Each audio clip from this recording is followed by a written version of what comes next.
So I wanted to give a couple of my thoughts on the Mario film that's going to come out in the next couple of years. First of all, I think it's a really good idea that Nintendo and Universal are working very closely together and ensuring that this film is going to be at least on par with what fans are going to expect. However, Miyamoto is going to be heavily involved with this production, so I'm a little worrisome that he's going to really influence the film's direction in terms of it being a little too traditional.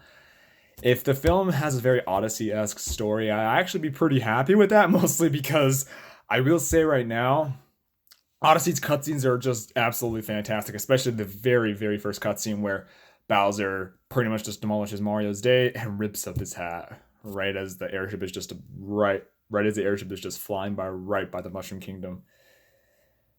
Other than that, I am a little weary that Illumination is working on the film with Nintendo because Illumination has a bit of a cheap business model as to how they make their films because films like Despicable Me have a budget under $80 million, which is honestly a little ridiculous, where films like Incredibles 2 have a budget of at least $180 million. Do not quote me on that. Comment down below if you think that's wrong.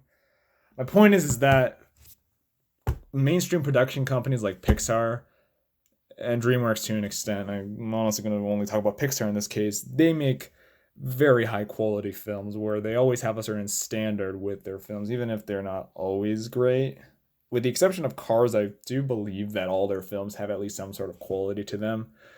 Toy Story, The Incredibles, like I just mentioned, but the first one and the second one, Monsters Inc., Ratatouille, all those films, Wally as well. I really think that the Mario film can do well as long as it has a mix, in my opinion, of a Mario Odyssey esque vibe, along with Paper Mario esque characters. So, what do I mean by that?